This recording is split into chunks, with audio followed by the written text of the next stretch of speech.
aluno da Univesp, eu sou o José Roberto Kassai, professor desta disciplina, Gestão Financeira e de Risco, e vamos dar continuidade ao primeiro módulo. E como vocês se lembram, na aula anterior, nós fizemos uma interrupção para que vocês fizessem um teste, o teste dos 100 conceitos. Então, vamos ver os resultados. Tá? Esse foi o resultado da turma de vocês, né? A sua turma, dos 100 conceitos, vocês tinham um conhecimento aqui médio de 20, tá bom? 20. E, em termos comparativos, eu busquei os arquivos aqui, a avaliação das turmas anteriores. As turmas anteriores, elas tiveram um acerto médio de 23. Tá? Então, é natural. Quem teve o melhor desempenho? Vocês, né, a sua turma, ou as outras turmas? Tá? A resposta pode parecer óbvia, né, que a maioria de vocês estaria interpretando que as outras turmas foram melhores. Agora, vamos imaginar o seguinte, que você não fosse você. A sua turma seria o quê? Seria uma empresa, e que os outros alunos, as outras turmas, seriam as outras empresas do mercado. Então, se fossem empresas, a nova questão, você compraria ações de quem? Você compraria ações de você ou das outras turmas? Tá? A resposta pode parecer óbvia, eu acredito que a maioria de vocês ainda continuaria optando em comprar ações das outras empresas do mercado, porque está prometendo um retorno maior. Vamos imaginar que ao invés de nota, aqui fosse 23%.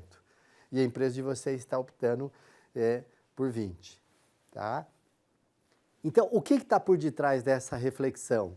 Na verdade, quais as variáveis que estão envolvidas, né, nesse tipo de análise, nesse tipo de decisão, né, além do retorno? Tá? Para a maioria de nós que opta pelo retorno, compraríamos ações das outras empresas do mercado. Tá?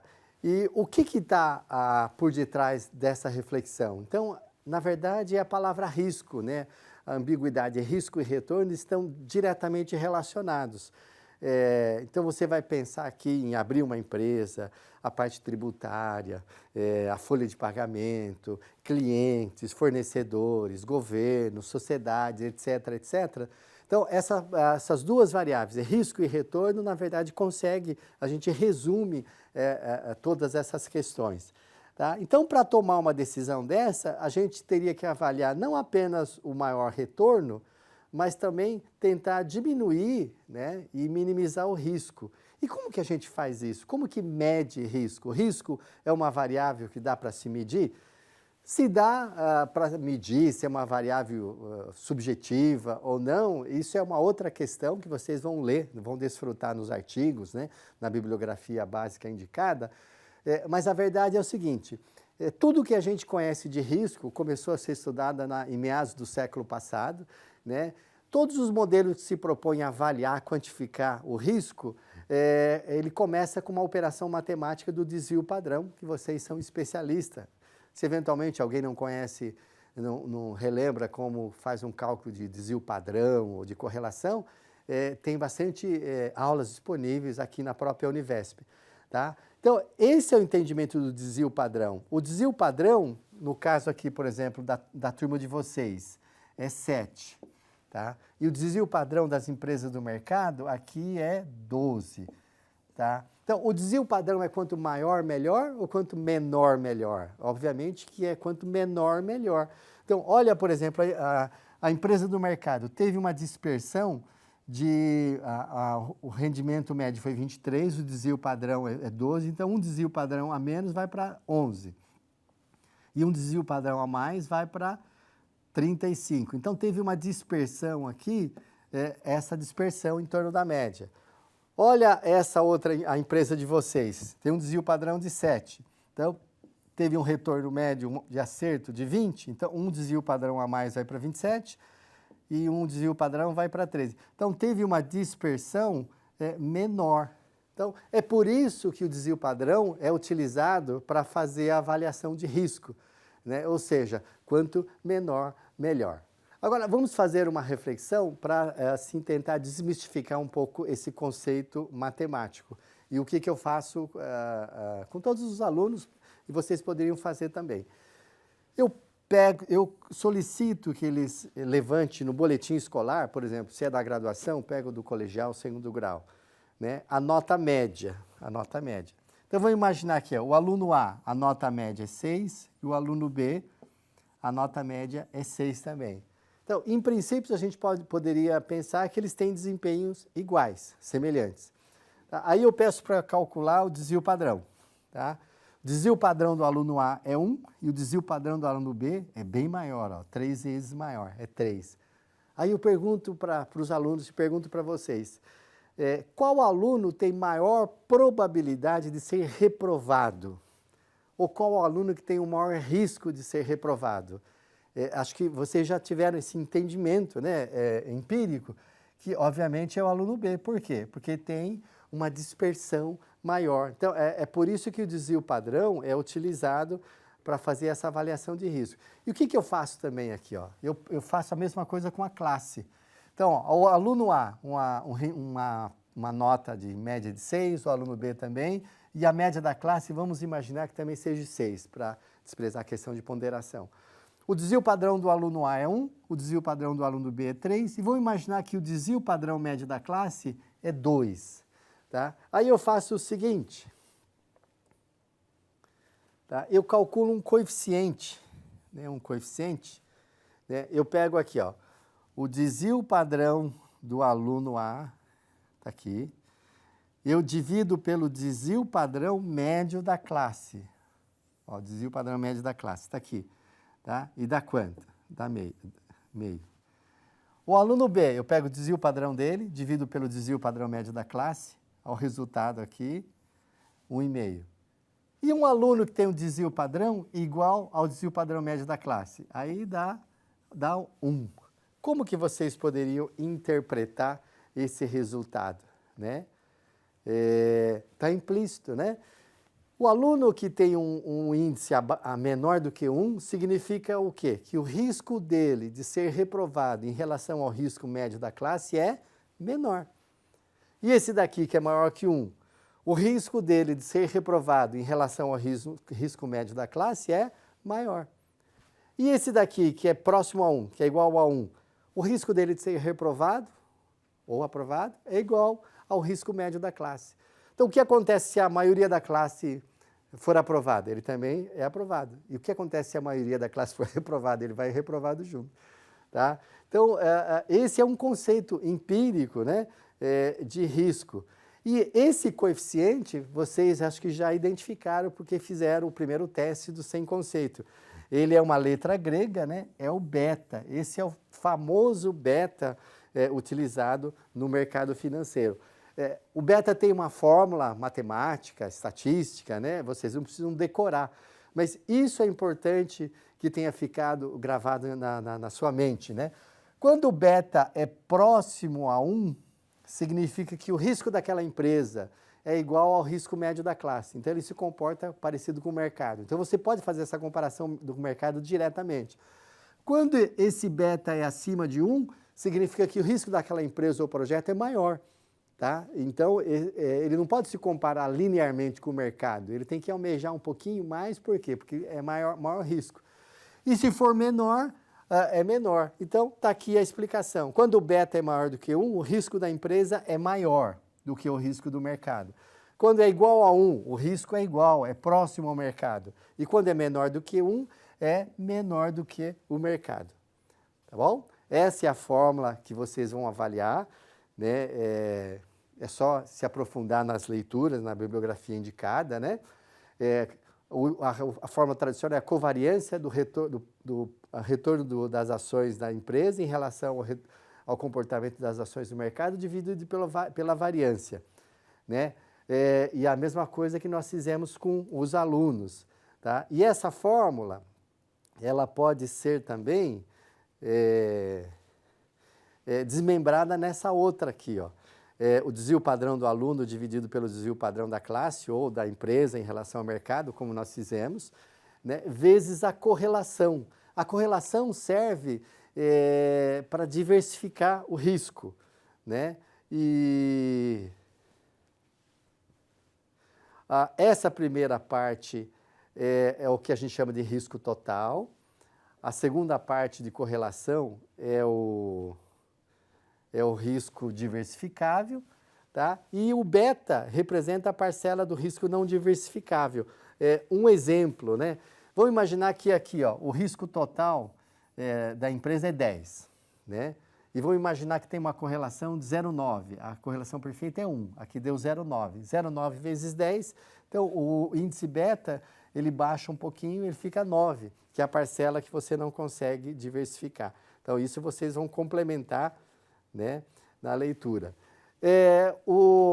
Vocês vão ler a bibliografia indicada. Então, quem começou a estudar isso foi o R. Markowitz, né? Ele nasceu em 1927 e até recentemente ele tem feito os trabalhos aí de consultoria, né? Ele foi reprovado na tese dele de doutorado, quando ele começou a ensinar essas teorias, né? Porque ninguém entendia, ninguém sabia fazer, não existia calculadora, planilhas eletrônicas, né? Era muito difícil fazer cálculos estatísticos. Alguns anos depois, ele estava orientando um outro jovem doutorando em economia empresarial nos Estados Unidos, William Sharpe, né? E ele passou o material, o William Sharpe conseguiu simplificar um pouco essa abordagem matemática e estatística e desenvolveu em seguida um modelo chamado CAPM, ou Capital Assets Pricing Models, que é o modelo de precificação de ativos. Esse modelo a gente vai utilizar depois, né, em outros módulos, mas é uma fórmula básica. Nós temos aqui, ó, RF, que é uma taxa livre de risco, né? O RM, que é a taxa média de mercado, né? E o beta, que é o índice de risco que vocês acabaram de refletir bastante agora. Um exemplo, né? Vamos exemplificar aqui. Vamos supor o seguinte, vamos calcular o custo de capital. Então, o que é o custo de capital? É o retorno mínimo que aquela empresa tem que almejar no seu planejamento, né? Saudável, né? Para atingir todos os seus objetivos. Então, vamos supor que o RM é 12, né?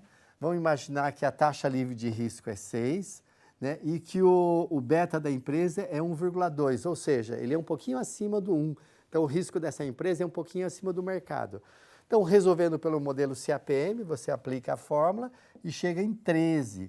O que significa isso? Se o mercado está prometendo ter um retorno médio de 12, qual é o custo de oportunidade? Não é só 12. A empresa tem que almejar um pouquinho a mais, por quê? Porque ela tem um nível de risco um pouquinho acima, tá? Então, relembrando, né, ou resumindo aqui, é importante que vocês gravem isso.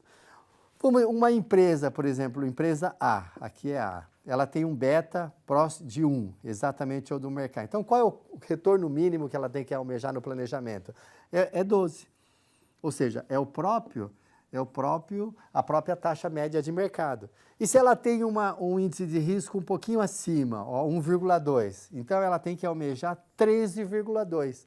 Não significa que ela está gerando mais lucro do que o 12. Significa que ela tem que almejar 13,2, por quê? Porque a longo prazo, com as oscilações de risco, etc., ela vai atingir os 12% de mercado. E vamos imaginar uma empresa aqui, ó, que tem um índice beta, um índice de risco menor do que 1,09. Significa que o risco dela é menor, ela pode se dar o luxo de trabalhar com retorno mínimo almejado de 11,4. Como o risco dela é menor, o que acontece? Ela vai acabar, almejando 11, ela consegue atingir a média do mercado. Tá? Isso vocês vão aprofundar nas leituras, né? Como se calcula o beta? Aqui é interessante, a gente compara o comportamento do preço das ações da empresa, por exemplo, de uma empresa, em relação à média do mercado. Então, aqui, por exemplo, nós pegamos 7 anos, então, observa que no primeiro ano o preço da ação da empresa caiu 0,07 e o mercado foi negativo, caiu 0,17. Aí no segundo ano aumentou, aqui caiu. Quando uma aumentou aqui, a outra aumentou também. No ano 6 aqui aumentou bastante, aqui também aumentou bastante. E no ano 7 as duas caíram igualmente. Então, se vocês perceberem, a correlação do desempenho do preço das ações da empresa com o mercado, é positivo, ou seja, quando uma aumenta, a outra aumenta e outra diminui, outra também diminui. Responda rápido, eu não vou dar a resposta, né? Aqui formalmente, porque vocês vão responder no teste depois. Você prefere ganhar 10%, garantido, aplicando na caderneta de poupança ou ações? Tá? A resposta pode parecer óbvia, né? Eu espero que todos tenham compreendido, mas nós vamos fazer novamente no teste. Tá? Então, revisando aqui, vamos imaginar que você tem uma expectativa de ganhar 10%, e você tem duas alternativas, ou poupança ou ações. Qual que você escolheria? Obviamente, a de menor risco, tá bom? E para finalizar aqui essa parte, quando você vai fazer o planejamento de uma empresa, então nós temos que incluir a parte risco para calcular o custo de capital, que em outras palavras é o retorno mínimo que vocês têm que almejar. Tá? Então o Damodaran já fez uma tabela, foi um dos pioneiros, né? É um indiano naturalizado americano. Então, o setor farmacêutico de maior risco, químico, software nos Estados Unidos, de baixo risco, petróleo, gás, né? Aqui, 2017, ele tem um trabalho, se vocês olharem no site dele também, né? Aqui da McKinsey, também a corretora, restaurante, então tem os betas aqui mais elevados, tem os betas de menor risco, né? Aqui as empresas brasileiras, isso foi eu que levantei na minha tese de doutorado, nós pegamos 1000 empresas brasileiras e ao invés de calcular o beta das empresas com base nas ações, a maior parte das empresas brasileiras não possuem ações, são empresas de capital fechado. Nós calculamos pela variação no retorno de lucros do balanço. Então, aqui tem também. Aqui um outro orientando que nós calculamos o risco das pequenas empresas. Ele calculou com base na variação do faturamento. Aqui um outro aluno que fez sobre o livro Pai Rico, Pai Pobre, chegou à conclusão que trabalhar como autônomo tem um risco maior do que empregado. Tá? Vocês vão ler o artigo, vão refletir. Outro aqui fez sobre os riscos das atividades agrícolas. Vocês vão interpretar aqui por que o quiabo, limão, pepino e repolho tem maior risco, né? Vocês vão entender que está relacionado com as questões de sazonalidade. Aqui também por setores, né, de comparação gerencial. Nós fizemos o risco dos estados brasileiros. Então, isso aqui, futuramente, quem sabe, por exemplo, o governo federal, ele teria que avaliar. Uma coisa é passar R$1 milhão para São Paulo ou R$1 milhão para Amazonas, né? São níveis de risco diferentes, então teria que ser avaliado isso também, né? Aqui um risco ambiental, quais são os setores que daqui a 50 anos ou 100 anos com certeza terão mais risco de se adaptar às questões climáticas. Tá? E finalizando, pessoal, eu convido vocês agora a realizar as atividades de avaliação, né, de teste. Então, nós temos aqui um fórum dos 100 conceitos. Eu vou pedir um trabalho, vocês vão entregar por escrito, né, os 100 conceitos agora, que vocês já têm uma noção um pouco melhor, por escrito, um trabalho. Vocês vão poder revisar os cálculos estatísticos de desvio padrão e correlação. Eu peço para vocês refletirem o que vocês entenderam após a leitura também do binômio risco e retorno.